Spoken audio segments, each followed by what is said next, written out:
what does it look like from here? Is this a better opportunity? About to leave, already packing. Come with me, I'm not really asking. We'll get away to a place where we don't know.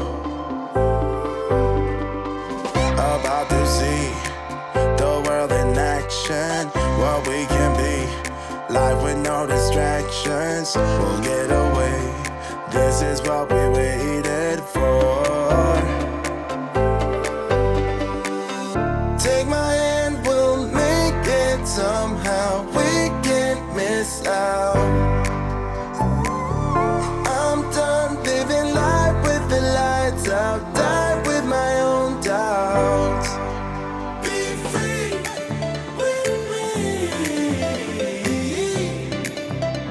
Let's go, let's be free with me.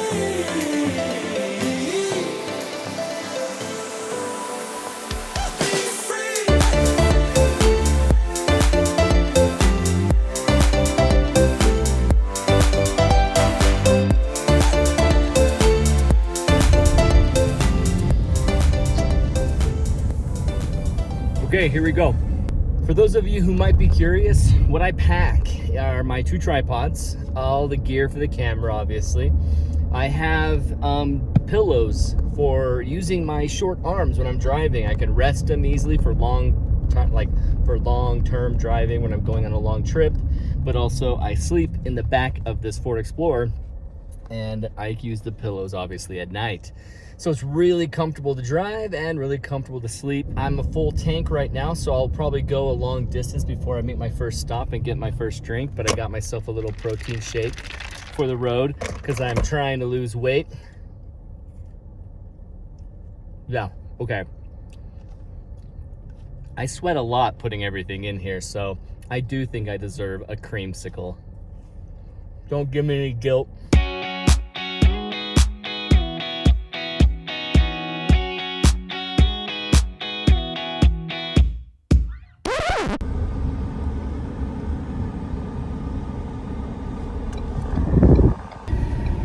I'm gonna pull over here and get off the road so I can talk to you guys for a sec. I mean, with stop and go traffic, it makes it very useless to try this. Oh my gosh.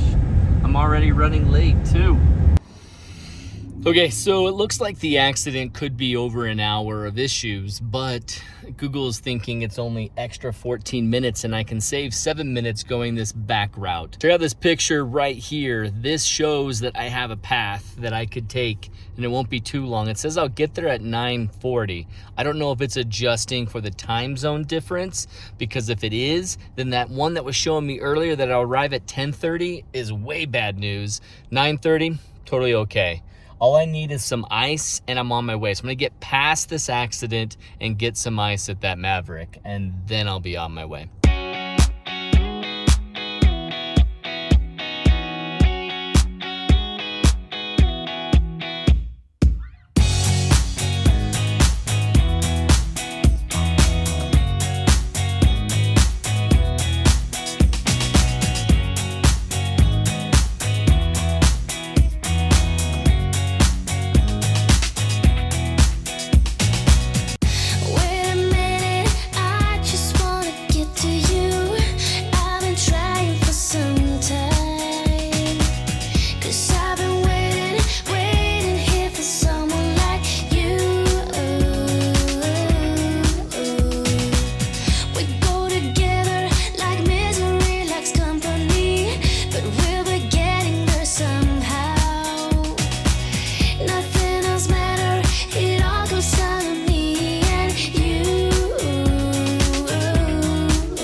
Welcome to All Produce. Hi, go ahead, Robert. Yeah, could I get a bacon and egg breakfast burrito? Thank you. Thank you so much. I will enjoy. I'm driving through Hurricane right now. I am heading south still. I got another 2.5 hours. I've got breakfast burrito energy to get me through it. And yeah, I'll be getting there obviously in the dark since it's already sunset. Made it. Here we are. So I expected to be the only one here. I thought, okay, summer's over and most people are at school and everything, and it's a Monday, not a weekend. And yet still, this entire parking lot is full. I wonder how many people are out on the trail right now. I'm gonna get some warm clothes on, grab my gear, and blitz out there because I see the Roafuki and it's calling my name. Let me turn the brightness up right now so that you can see the area that I've been hanging out. So there were 3 guys that were hanging out on this section as you come down this pathway.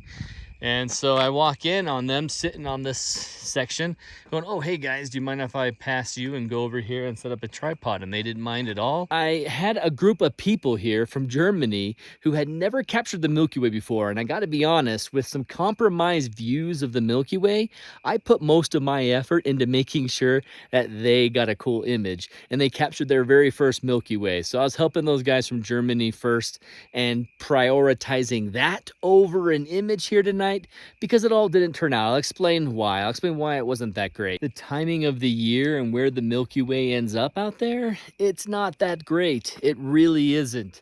And it's kind of off of all the interesting stuff. Clouds were covering the lower part of the core. You'll see in these images how in the beginning the core was in a nice position maybe, but it was getting blocked a bit by those clouds, as well as the problem of just looking too acutely that way and not having an angle out here where there's more interest. During the season when there's May, and I'm here at North Rim during Nightscaper Conference, I'm gonna be able to go right there and have a Milky Way panel go up that way, which will be a whole other problem.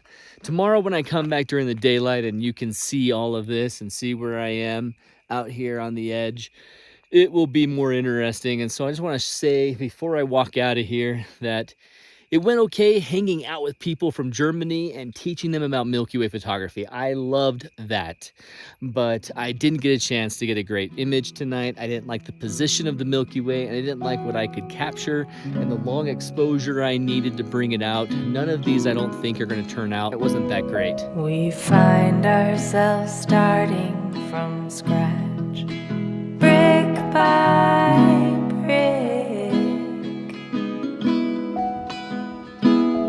No path carved out for us now. The brush is thick. All I'm asking now, don't give up on love. Don't give up. With the gear all moved over, my bed has been puffed up, blown up.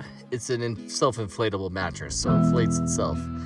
And here we are, stretching my tiny short legs all the way to the end. Total comfort and ready for sleep. I know that you're tired, my love, but please don't go.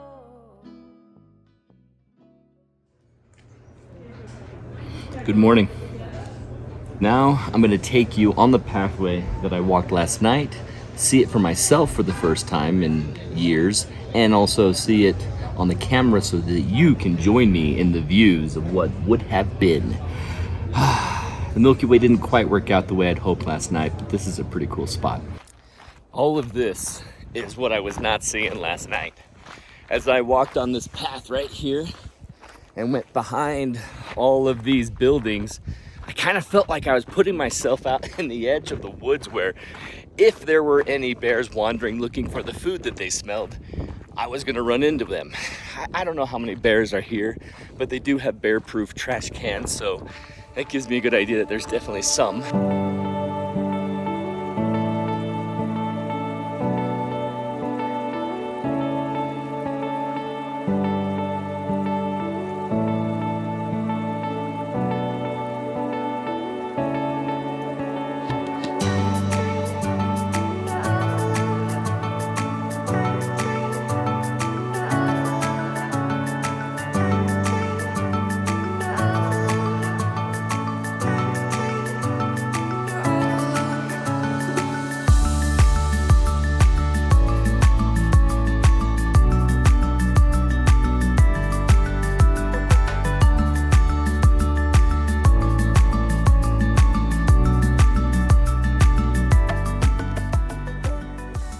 see this band of rock right here. It has a lighter color, and it was also receiving light from across that way. And then this line of rock was visible. So there was this stretch where you'd see this top section exposed, blackness, and then you get a little detail down there. And we weren't sure how far we had pointed down or what we were missing right here. And it looks like it's just trees and rocks and no real definition of a cliff. You fall off of this, you really kind of break your leg. You don't die, thank goodness. So most of our composition was off of this point, and that interest right there was about it. And instead of seeing the Grand Canyon, you just saw a cliff wall that could have been honestly any cliff wall anywhere. So if you look right here, this pathway has enough space for tripods. And this is where I think we have to be, but I don't love exactly how the Milky Way in May will terminate just over this path. If anyone stands there, their tripods and heads will be in their shot. But then Cassiopeia is right here. I mean, look at this video right there. You're gonna see me looking through SkyGuide Pro using that feature that shows it all masked in. It has the view of the canyon, and then there's clouds in the sky, so you can't quite see everything over the clouds, but on the blue parts, it's masked in. And it quite looks fantastic where I can see how the core is gonna be there. Here's Cassiopeia, and then I look all the way over to the right, and okay, there's Scorpius. I couldn't quite make out the Milky Way graphic in this daylight, but I'm pretty sure on the video you could see that, and Scorpius at least gave me the idea, okay, there's where the core is going to be. So I can see how it terminates just like here, and then continues over to that hill. And honestly, I'm not quite loving it. What's really great is down here, and that view you get off of this. And so it's gonna be tough to make this work out. I'm not entirely confident that I love Bright Angel Point, because coming off of this is neat, and then you got those rocks there, and then the Milky Way core, and then we would have the arch go up and over this tree and end over there. So maybe you'd avoid even a panorama and just enjoy a vertical capture right here. Milky Way going up at 45 degrees and seeing all of the Grand Canyon view all throughout there in your frame. So it's a tough one.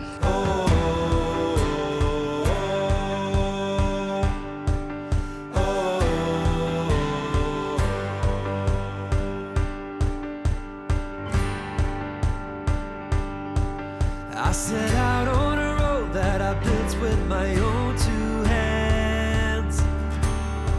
I met friends on the way, people chosen to make a stand. I felt strong in the sun as I walked onto pastures green. Saw forgiveness together as spaces in between.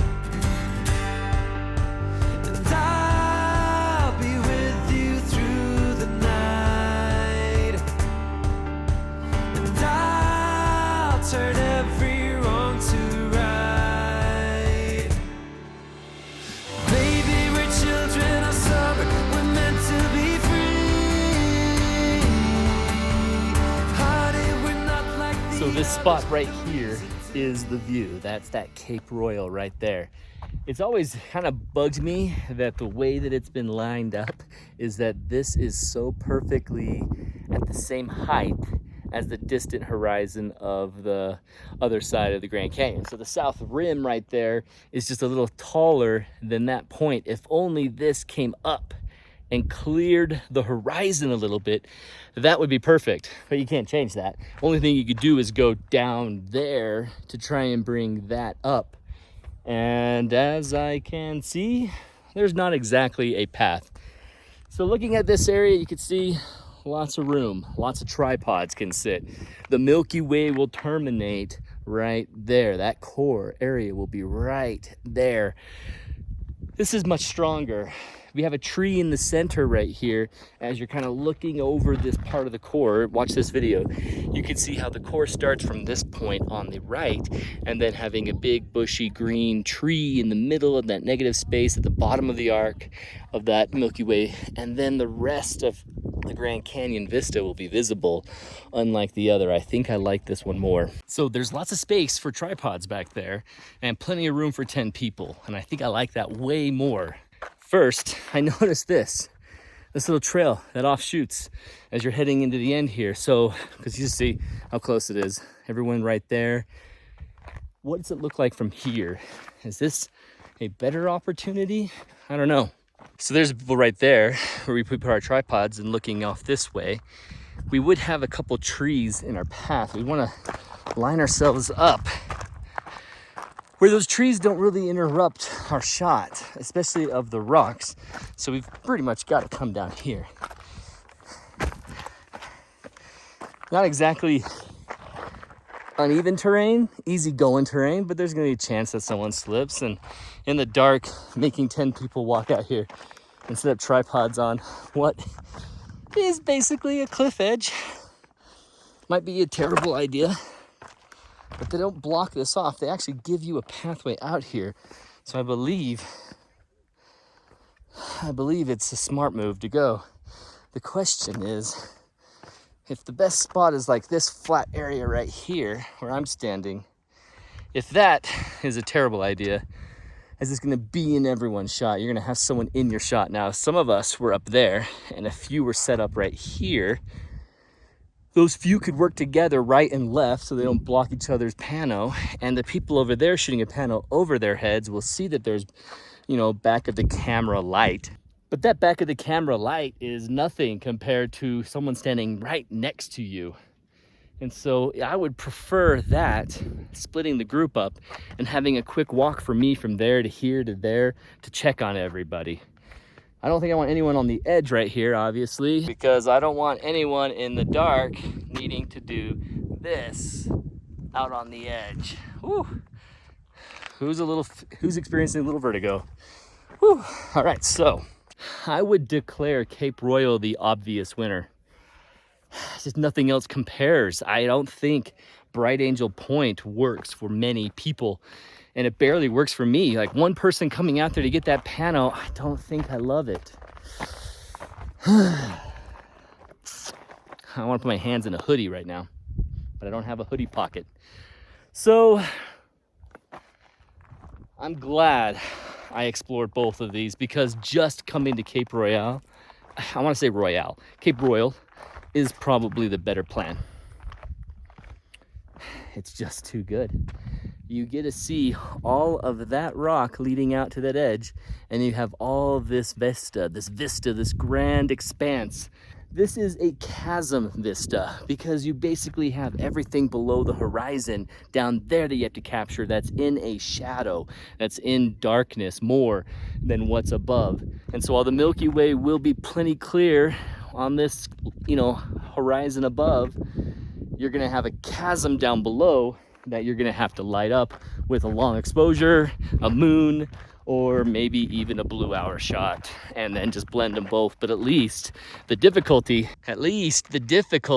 of a blend on that horizon is practically nothing. None of those trees come up and over the horizon, so there's nothing to crop out and have a difficult time masking. And very likely, we'll have some atmosphere and some clouds on that low part that will make the blend between the darker sky and the brighter foreground a little bit more natural. It'll probably work out even better. That's got to be the plan. Woohoo! Figured it out. My 18th thumbs up for this video so far. I'm sweaty. I'm still wearing the same clothes from yesterday.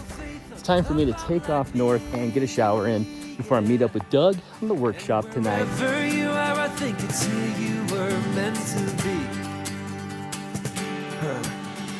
Baby, we're children of summer. We're meant